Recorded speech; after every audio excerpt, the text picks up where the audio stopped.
आप सभी को राधे राधे, जय श्री कृष्णा। उम्मीद करता हूँ आप लोग बहुत अच्छे होंगे और बहुत अच्छी आपकी पढ़ाई भी चल रही होगी। यूपी पीसीएस 2024 का रिजल्ट कब तक आ सकता है प्रीलिम्स का, इसका मेंस कब तक हो सकता है, इसमें सीटों की संख्या कितनी है दोस्तों, इसके संबंध में पूरा विस्तार से हम लोग इस वीडियो में बात करने वाले हैं। इसके अलावा यूपी पीसीएस 2025 का एग्जाम कब तक हो सकता है या यूपीपीएससी का कैलेंडर कब तक आएगा, इसके बारे में भी बात करेंगे। तो बहुत ही छोटी वीडियो होने वाली है, एकदम आराम से इसको देख लीजिएगा और सारी चीज़ें आपको पता चल जाएंगी। अब चलिए सबसे पहले बात करेंगे। देखिए यूपीपीसीएस 2024 का जो एग्ज़ाम हुआ वो 22 दिसंबर को हुआ। इसका रिजल्ट कब तक एक्सपेक्टेड है, सबसे पहले इसके बारे में बात कर लेते हैं। तो देखिए सबसे पहले इसका रिजल्ट ये मान के चलिए, लगभग उसमें 40 दिन आप जोड़ दीजिए 22 तारीख में, तो 40 दिन का स्टैंडर्ड टाइम होता है दोस्तों। लगभग इतने समय में रिजल्ट आयोग देता ही देता है। तो ये मान के चलिए कि आपका दिसंबर 22 को पेपर हुआ है, तो एक हफ्ता उधर निकाल दीजिए और जनवरी पूरा और एक हफ्ता फरवरी, मतलब फरवरी के फर्स्ट वीक या दिसंबर लास्ट में आपका ये यूपीपीसीएस 2024 प्रीलिम्स का रिजल्ट आ सकता है। ये उन लोगों के लिए बहुत राहत वाली खबर है जो लोग अभी भी ये डिसाइड नहीं कर पाए हैं कि आपको 2024 मेंस लिखना है कि 2025 प्रीलिम्स की तैयारी करनी है। ठीक है, ये क्योंकि ऐसे बहुत सारे छात्र हैं लगातार मेरे को मैसेज करके पूछते हैं, कमेंट करके पूछते हैं, कॉल करके पूछते हैं कि सर इसका रिजल्ट कब तक आ सकता है, उसके हिसाब से हम एडमिशन लेंगे, उसके हिसाब से हम 2025 वाले फाउंडेशन बैच में एडमिशन लेंगे, 2025 में तैयारी करेंगे, ऐसा करेंगे। तो ऐसा कतई जो लोग सोच रहे हैं दोस्तों, वो क्या कर रहे हैं, वो अपना प्रीशियस 40 डेज जो है वो वेस्ट कर रहे हैं। ये प्रीशियस 40 डेज दोस्तों आपको भारी पड़ सकते हैं, इस बात को याद रखिएगा अगर आप 2024 मेंस लिखते हैं या 2025 प्रीलिम्स भी देने जा रहे हैं। क्योंकि याद रखिएगा 2025 के एग्जाम की अगर बात किया जाए तो मोटा मोटा ये मान के चलिए कि नोटिफिकेशन कभी भी आएगा, इसका एग्जाम आपका जून या जुलाई में हो सकता है। मोटा मोटा 6 ही महीना आपके पास है और 6 महीना में जैसा कि पेपर का पैटर्न इस समय चल रहा है, जैसा कि पेपर स्टैंडर्ड पूछा गया है, इसके लिए एनसीईआरटी पे कमांड जरूरी है, स्टैंडर्ड बुक्स स्पेक्ट्रम लक्ष्मीकांत पे कमांड जरूरी है, 3 से 4 बार रिवीजन जरूरी है, उस लेवल के प्रश्नों की प्रैक्टिस जरूरी है दोस्तों। तो मैं आप सभी लोगों से एक चीज बोलूंगा दोस्तों कि इतना जो काम करना है ना दोस्तों, कब करिएगा?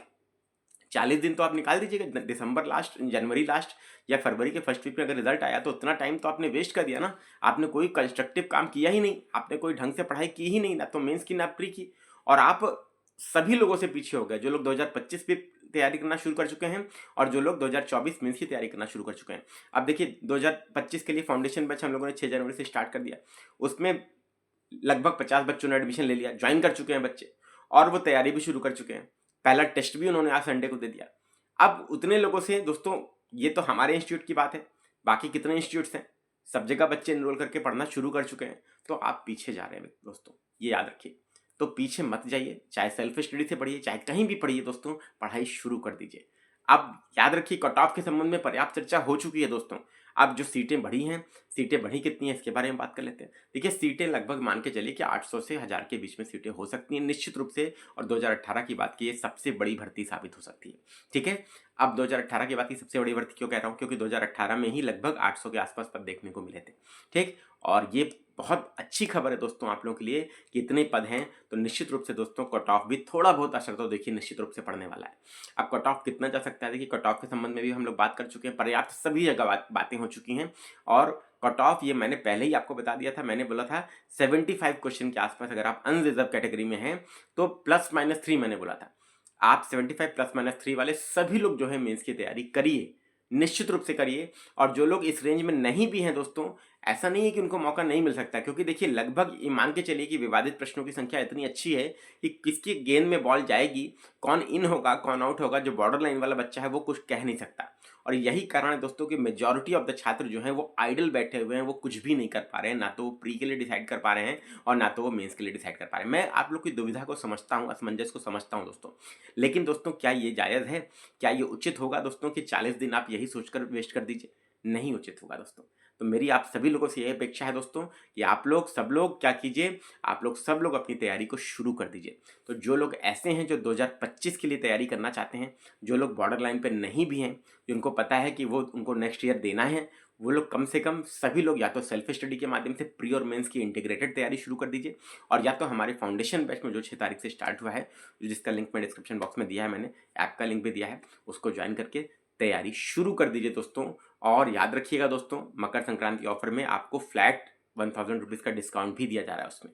बहुत ही सुनहरा अवसर है दोस्तों, इसका लाभ ले लीजिए और आप सभी लोग जुड़ के एक अच्छे स्तर की तैयारी शुरू कर दीजिए। अब इस बैच की विशेषता क्या-क्या है दोस्तों? इस बैच की विशेषता ये है कि इसमें हम लोग एनसीईआरटी आधारित क्लासेस आपको दे रहे हैं ज्योग्राफी में, साइंस में, इकोनॉमी में। इसके अलावा आपको मॉडर्न हिस्ट्री में स्पेक्ट्रम आधारित क्लासेस, पॉलिटी में लक्ष्मीकांत आधारित क्लासेस आपको दे रहे हैं।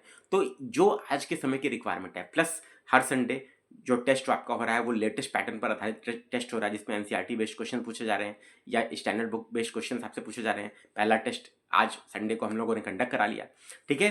तो याद रखिए ये काम करना बहुत ही ज़्यादा आवश्यक है, क्योंकि आप देखिए शॉर्टकट से एग्जाम नहीं निकलेगा, इस बात को आप लोग समझ लीजिए। आप लोग को एक अच्छी तैयारी करने की आवश्यकता है। आप अच्छे से अपने से भी कर सकते हैं तैयारी। अपने से करने के लिए मैंने बुक लिस्ट ऑलरेडी बनाई हुई है, चैनल पर वीडियो अवेलेबल है, आप उसको देख सकते हैं, ठीक है। मैंने बताया था मॉडर्न हिस्ट्री के लिए स्पेक्ट्रम आपको कर लेनी है, पॉलिटी के लिए लक्ष्मीकांत आपको कर लेनी है। इसके बाद दोस्तों पॉलिटी के लिए लक्ष्मीकांत के लिए कल मैंने कैसे पढ़ना है मैंने एक वीडियो भी आपको बना के दे दिया है, स्पेक्ट्रम के लिए भी दे दूंगा अगर आप सेल्फ से कर रहे हैं तो।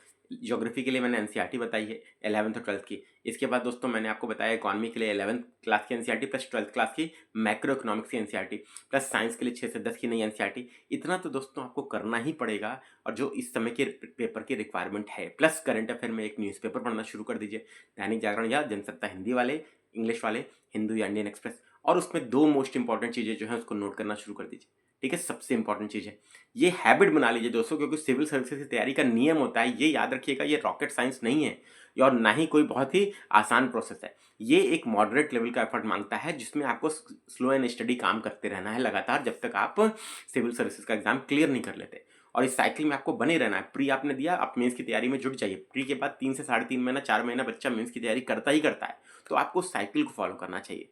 अपने GS1 से GS6 के पेपर की तैयारी कर लीजिए, आंसर राइटिंग कर लीजिए। ये करना ही होता है सबको दोस्तों। और अगर आपने ये नहीं किया है तो कहीं ना कहीं एनसीईआरटी स्टैंडर्ड बुक अगर आप नहीं पढ़ते हैं तो मेंस में कलम नहीं चलती दोस्तों, ऐसे में कलम नहीं चलती है। इस बात को आप लोग दिमाग में स्पष्ट रूप से बैठा लीजिए।